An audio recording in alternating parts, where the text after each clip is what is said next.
जय माता दी, जय महाकाल। मैं राजगुरु जी महाविद्या आश्रम में आप सभी का स्वागत करता हूँ। आज मैं आप लोगों के लिए एक अद्भुत रहस्यमय दुर्लभ साधना प्रयोग लक्ष्मी यक्षिणी साधना प्रयोग लेके उपस्थित हुआ हूँ। एक समय की बात है, कुबेर जी जो देवताओं के कोषाध्यक्ष हैं, उन्होंने महालक्ष्मी का बहुत ही कठोर तपस्या किया, जिससे कि महालक्ष्मी प्रसन्न हो गई। तो प्रसन्न होने के बाद माँ ने कहा कि हे कुबेर जी, आप मुझसे वरदान मांगिए, आपकी क्या इच्छा है। तो कुबेर जी ने कहा कि हे माँ, आप मेरे निवास स्थान अलकापुरी में चलकर आप निवास कीजिए। माँ ने कहा कि हे कुबेर, क्योंकि मेरे ऊपर पूरे ब्रह्मांड का भार है, इसलिए मैं अलकापुरी तो नहीं जा सकती हूँ, लेकिन मैं अपना ही स्वरूप लक्ष्मी यक्षिणी साधना प्रयोग आपको बता रही हूँ। इस साधना को संपन्न करके आप महालक्ष्मी यक्षिणी को अपने लोक अलकापुरी में स्थापित कर सकते हैं, और मैं स्वयं ही उनके स्वरूप में वहाँ उपस्थित होंगी और आपकी समस्त प्रकार की मनोकामनाओं की पूर्ति करूँगी। और उस साधना को संपन्न कर लेने के बाद कुबेर जी को देवताओं का कोषाध्यक्ष नियुक्त किया गया। इस साधना को संपन्न कर लेने के बाद साधक की समस्त प्रकार की धन से संबंधित समस्याओं का अंत हो जाता है। साधक जितना खर्च करता है, उससे दुगना उसके पास धन आने के रास्ते खुलने लगते हैं। समाज में मान सम्मान प्रतिष्ठा बढ़ने लगती है, राजनीतिक सामाजिक स्थिति मजबूत होने लगती है। आखिर कौन ऐसा साधक है या कौन ऐसा मानव है जो मान सम्मान प्रतिष्ठा या आर्थिक रूप से मजबूत नहीं होना चाहता, जो नहीं चाहता कि समाज में उसका अलग ही स्थान हो, अलग ही प्रभाव हो। यह साधना करने के बाद धन की पूर्ति ऑटोमेटिक कैसे होने लगती, कुछ पता ही नहीं चलता। दूसरी बात है कि लक्ष्मी यक्षिणी साधना प्रयोग एक प्रत्यक्षीकरण साधना प्रयोग, जहाँ माँ स्वयं प्रकट होकर साधक की क्षमता के अनुसार, उसकी साधना की क्षमता के अनुसार स्वयं ही प्रकट होकर साधक की समस्त प्रकार की मनोकामनाओं की पूर्ति करती है। इस एक लक्ष्मी यक्षिणी साधना को संपन्न कर लेने के बाद 108 यक्षिणियाँ स्वयं ही सिद्ध हो जाती हैं, और सिद्ध होकर साधक की समस्त प्रकार की मनोकामना या मनोरथों को पूर्ण करती हैं। हर व्यक्ति चाहता है वह सुखी हो, संपन्न हो, उसके जीवन में किसी प्रकार की आर्थिक विपन्नता कभी ना आए, वो सुंदर हो, सौंदर्यवान हो, वो जहाँ भी जाए लोग उसकी तरफ ही आकर्षित हों। तो अगर आप चाहते हैं कि आपके जीवन में समस्त प्रकार की ऐश्वर्य का सुख प्राप्त हो, तो आपको यह लक्ष्मी यक्षिणी साधना जरूर अपने जीवन में संपन्न करना चाहिए। और यह लक्ष्मी यक्षिणी साधना जितनी भी यक्षिणियाँ हैं, चाहे मदनाक्षी है, प्रिया है, तुलसी है, कामदा है, नटी है, शमशानी है, मशानी है, सुरसुंदरी है, सब में उत्तम क्लास की यक्षिणी साधना, क्योंकि स्वयं ही ये महालक्ष्मी का अंशा अवतार है।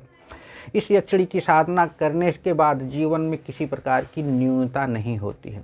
या ये कहिए कि इस साधना को संपन्न कर लेने के बाद साधक अन्य प्रकार की कोई साधनाओं को संपन्न करता है तो उसमें उसे बहुत जल्दी सफलता मिल जाती है, क्योंकि यह स्वयं ही एक प्रत्यक्षीकरण साधना प्रयोग है।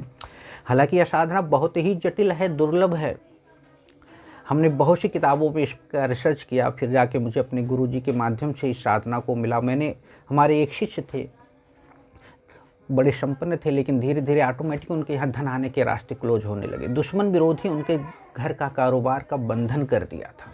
तो हमने उनको ये साधना संपन्न कराई और अपने जीवन में आज वो ऊंचाइयों पे पहुंच गए हैं। तो मैं यही चाहता हूँ कि जो साधना प्रत्यक्ष हो, अनुभूत हो, उस साधना को आपको बताया जाए, जिसे आप करके अपने जीवन की समस्त प्रकार की समस्याओं का आप लोग भी निदान कर सकें। तो इसलिए मैं आप लोगों को लक्ष्मी यक्षिणी साधना प्रयोग के एक जटिलता को छोड़ के एक सुगम पद्धति से, अघोर पद्धति से बता रहा हूँ, जिसको करने पे जल्दी प्रसन्न होकर साधक की समस्त प्रकार की इच्छाओं की पूर्ति करती है।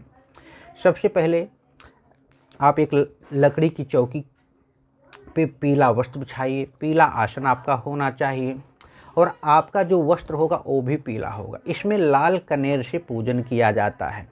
तो आप श्री यंत्र, कुबेर यंत्र और लक्ष्मी यक्षिणी यंत्र, इन तीनों यंत्रों को किसी अच्छे विद्वान से प्राण प्रतिष्ठित करा लीजिए, मन सिद्ध चैतन्य करा लीजिए, संकल्पित करा लीजिए भोजपत्र पे बनवा के। साथ में स्फटिक की माला, कमलगट्टे की माला या लाल चंदन की माला में से कोई एक माला प्राण प्रतिष्ठित मन सिद्ध चैतन्य कराइए घोर पद्धति से। इतना करा लेने के बाद चौकी पे पीला वस्त्र बिछा के वहाँ उस यंत्र को स्थापित करना है। उसके बाद इतना हो जाने के बाद एक कटोरी में चंदन है, कुमकुम है, लाल चंदन, कुमकुम और हल्दी कपूर का घोल बना के 108 यक्षिणियों को भोग लगाइए। एक नाम से 108 नाम मैं आपको बता दूंगा, क्योंकि मैं यहाँ बोलूँगा तो वीडियो बड़ी हो जाएगी। बता दूंगा। उनका भोग लगा के एक माला गुरु का मंत्र का जाप कीजिए, एक अपने गणपति के मंत्र का जाप कीजिए और एक माला जो है गुरु मंत्र भैरव तो हो गया। जाप करने के बाद आप संकल्प लीजिए कि मैं ये साधना संपन्न कर रहा हूँ। हालांकि मंत्र का जाप ज़्यादा होता है, लेकिन फिर भी मैं आपको जटिलता से सुगमता की तरफ ले जा रहा हूँ। तो ये साधना 21 दिन की साधना है, जिनमें आपको 51 माला मंत्र का जाप करना है। मंत्र बहुत छोटा है, 1-1.5 घंटे का टाइम आपको लग जाएगा। इतना हो जाने के बाद एक कटोरी में कुशा और उपला को लेकर जलाइए, उसमें गुग्गल और लोहवान का धुआं कर दीजिए, जिससे कि पूरा जगह पवित्र हो जाए, सुगंधित हो जाए। और नहीं तो आप सुगंधित धूप भी जला सकते हैं। इतना कंप्लीट हो जाने के बाद सीधे आपको मंत्र पे आ जाना है। हाथ में जल लेके संकल्प लेना है, जो भी आपकी मनोकामना है वो बोलना है।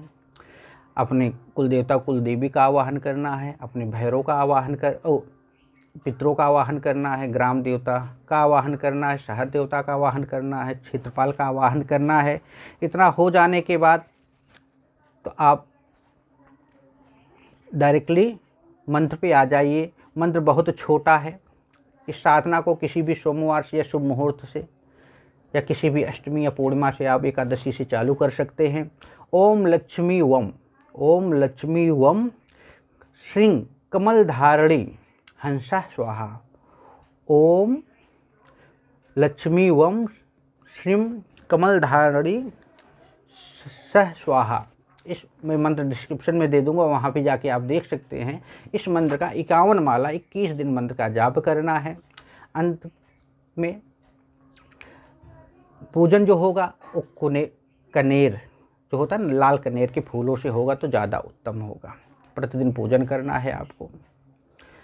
अंत में आपको 10,000 देसी घी और कनेर के पुष्पों से 10,000 की आहुति कर देनी है। एक दिन ना कर सको तो प्रतिदिन कर सकते हो, थोड़ा थोड़ा। उतना ना कर सको तो मंत्र का जाप करके 1008 की आहुति कर दीजिए।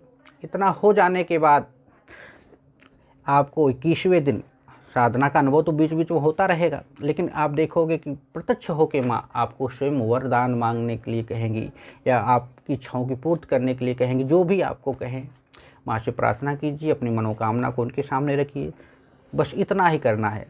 और अंत के दिन जब हो जाए कंप्लीट तो आप घर में खीर बनाइए और स्वयं खाइए और लोगों को, कन्याओं को खिला दीजिए साथ, और उनको दक्षिणा दे दीजिए। इतना कर देना है। यह साधना स्वयं सिद्ध हो जाती है।